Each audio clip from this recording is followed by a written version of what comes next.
November 5th, 2025. Moscow, Russia. Cold air drifted between the city's old stone buildings. Frost glimmered on car roofs like glass dust. The morning felt quiet, too quiet, even for winter. People crossed the streets with their collars raised, speaking softly, moving quickly, trying to escape the wind. Tourists stood in Red Square taking pictures, their breath turning to mist as they held up their phones. Police officers in tall fur hats walked slow patrols, boots crunching on frozen pavement. Street vendors opened carts and rubbed their hands together for warmth, ready to sell hot tea to anyone brave enough to stand in the cold. Everything seemed ordinary, but underground, beneath the marble floors of the Kremlin, history was preparing to move. Past armored doors and biometric scanners, deep in a room built from concrete, reinforced with titanium mesh, 57 men sat in strict silence. They didn't shuffle papers. They didn't clear their throats. They didn't look distracted or bored. Every one of them understood where they were and why. Generals with decades of battle scars, intelligence chiefs with eyes that never blinked, ministers who moved money and resources like chess pieces, men who controlled what the Russian people saw, heard, believed, and feared.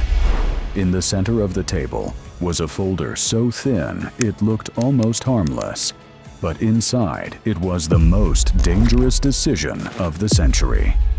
3 RS-28 Sarmat intercontinental missiles, 30 nuclear warheads, targets deep inside Ukraine.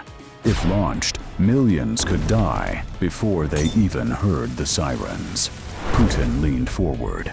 His face didn't show anger or excitement, only a cold certainty. He spoke so softly, the microphones barely caught it. "We end this war on our terms." There was no argument, no debate, no hesitation. Heads bowed in approval, like puppets moved by invisible strings. Above them, Moscow kept breathing. A mother helped her child tie a scarf before school. A businessman bought coffee on his way to the office. A group of teenagers posed for pictures near St. Basil's Cathedral, laughing and shivering in the cold. None of them knew what had just been set in motion beneath their feet. But someone else did. Nearly 1,000 kilometers away, in the capital of a country Russia expected to break, a silent alarm flashed. Inside a fortified Ukrainian bunker, buried beneath concrete, steel, and layers of electromagnetic shielding, a lone monitor pulsed red. The operator staring at it froze, not in fear, but in disbelief. At first, the message seemed impossible. Then, the system confirmed it again. Nuclear protocol. Possible pre-launch detected. The room changed instantly. Conversations stopped. Pens and coffee cups were abandoned. Officers stood and turned toward the main screens. Generals stepped forward, shoulders tense, jaws tight. No one needed to be told what that message meant. PERUN Sentinel had found the pattern. It wasn't magic. It wasn't luck. It wasn't espionage. It was mathematics. PERUN Sentinel was an artificial intelligence system built from millions of lines of code, trained to detect microscopic anomalies inside oceans of encrypted Russian communications. It could read timing changes so small they fell between milliseconds. It could see satellite vibrations that human analysts would miss forever. It could understand patterns that no human team could ever calculate in time. And on that cold morning, it had seen something no Ukrainian wanted to see. The prelude to nuclear launch. Operators whispered prayers. Some stood so still, it looked like they weren't breathing. For a moment, the only sound in the room was the hum of servers and the quiet clicking of keys. General Oleksandr Havlenko walked to the center of the room. His voice was low and sharp, like a blade dragged across stone. "They are preparing. We respond now. There is no time to wait." Those words meant something very specific. If Ukraine moved too slowly, its cities could vanish before anyone had a chance to react. If Ukraine moved too fast, the world would accuse it of striking first. But there was one strategy left, a strike so precise, so calculated, that it could paralyze Moscow long enough to stop a launch without triggering one.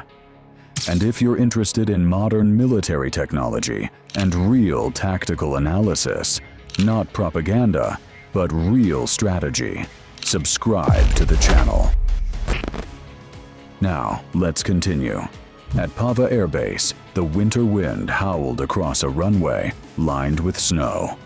Technicians pulled heavy cables through the frozen air, connecting transmitters and power systems to 15 Bayraktar TB2 drones. Pilots performed final checks, breath fogging inside their helmets. Engines buzzed to life in a rising metallic drone, blades slicing the cold. One by one, the TB2s rolled forward and lifted into the sky, 15 shadows disappearing into clouds. They flew low, slipping just above tree lines and rivers.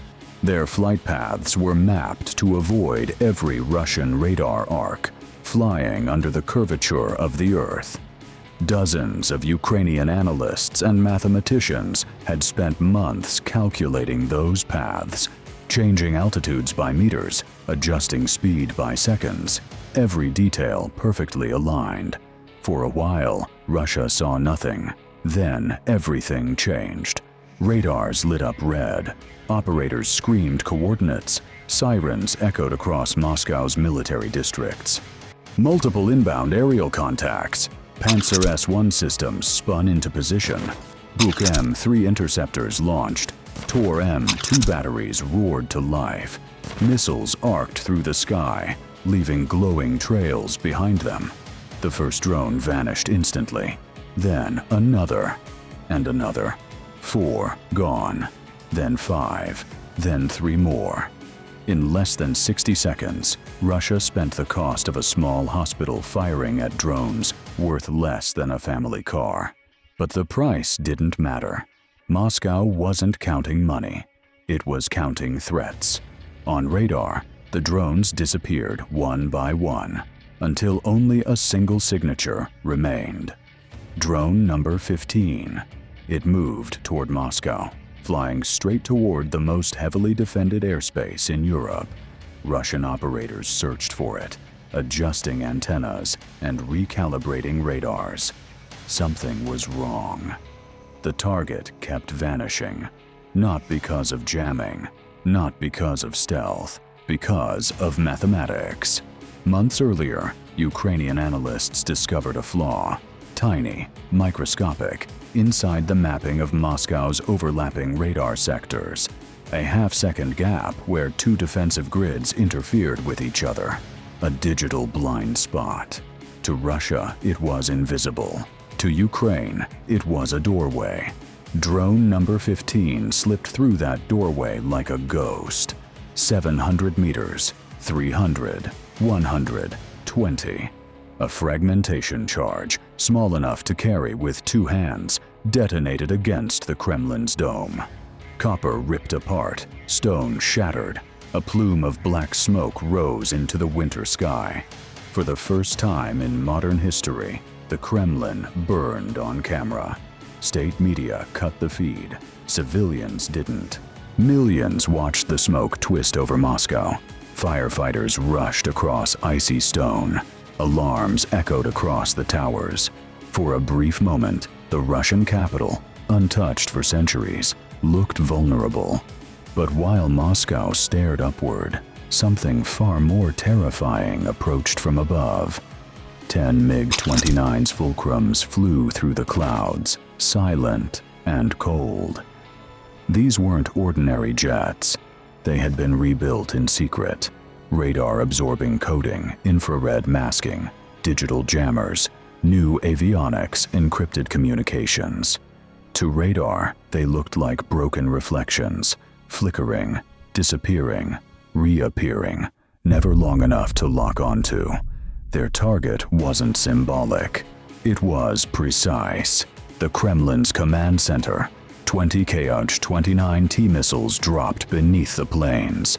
Steel bodies locked onto coordinates and accelerated like spears thrown by gods. Russia's defenses woke up again, angrier this time. Panzer autocannons launched streams of tungsten into the sky, tracers slicing through clouds. Book interceptors spiraled upward. The S-500 Prometei, Russia's crown jewel, fired missiles designed to stop hypersonic weapons.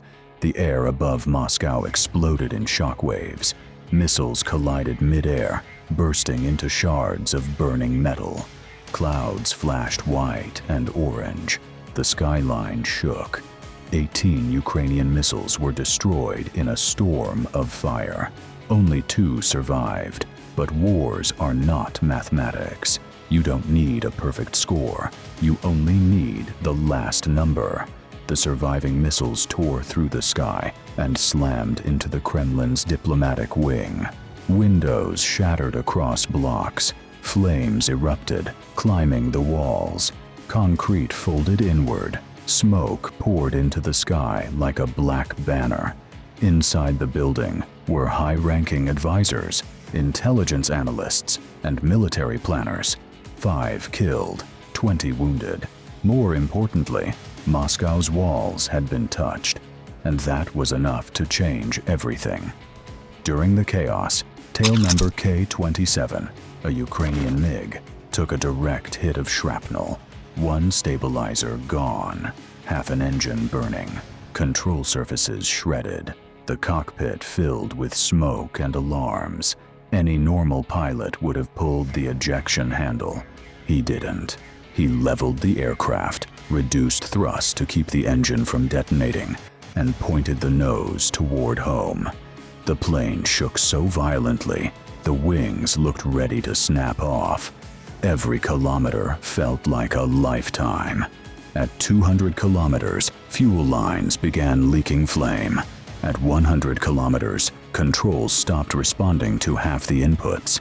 At 50 kilometers, the plane was barely above the trees. He kept flying. When K-27 reached the runway, the landing gear barely held. Tires burst, sparks sprayed into the night. The aircraft skidded, metal screaming, until it came to a stop in a smoking, burning scar across the concrete. When the cockpit opened, the pilot was still alive. Back in Moscow, the city was shivering. Fire trucks and military transports rushed through the streets. Helicopters circled the Kremlin, scanning for more threats. Putin was escorted down a staircase, reinforced with steel and lead shielding, into a bunker 5 stories beneath the city. Doors sealed behind him with the weight of a vault. Advisors argued, generals shouted, intelligence officers threw accusations across the room. Putin said nothing, because he didn't need to speak. Every man in that bunker already understood the truth. Russia had been touched. For the first time in decades, Russia wasn't the hunter. It was prey. Banks locked accounts. Markets crashed. The ruble fell nearly 20% in hours. And the elite, the men who usually bragged about Moscow's strength, ran. 41 private jets lifted off from the capital before midnight, engines glowing white against the dark sky. In the streets, people gathered and stared upward, not shouting, not celebrating, simply understanding the world had changed. They always believed Moscow was untouchable. Not anymore. Governments across Earth moved into emergency mode. Washington activated secure lines. Berlin locked down intelligence networks. Beijing demanded classified briefings at dawn. Every leader asked the same question. If Ukraine can hit the Kremlin today, Where can it hit tomorrow? And yet, in Ukraine, there were no celebrations, no speeches, no parades, no victory banners. A single classified line was typed into the military record. Primary objective complete. We can reach the heart. It was not revenge. It was not chaos. It was leverage. Ukraine struck the Kremlin for one reason, so that when the negotiation table is built, they will sit as equals, not as victims, not as beggars, not as a nation waiting to die. Wars don't truly end when the last missile falls. They end in the silence that follows. The silence where both sides realize pushing forward costs more than stopping. After that day, Russia could no longer pretend it was invincible, and Ukraine could no longer be dismissed as weak. Between those two truths, the future shifted. Russian families stared at news screens with shaking hands, knowing more soldiers would be taken to the front. Ukrainian children tried to sleep while sirens echoed through the night. Every victory carries shadows. Every strike leaves pain. But something had changed forever. Peace was no longer a distant fantasy. It was real, possible, close. And if you want to understand how this war evolves, not through rumors or propaganda, but through actual strategy and technology, subscribe.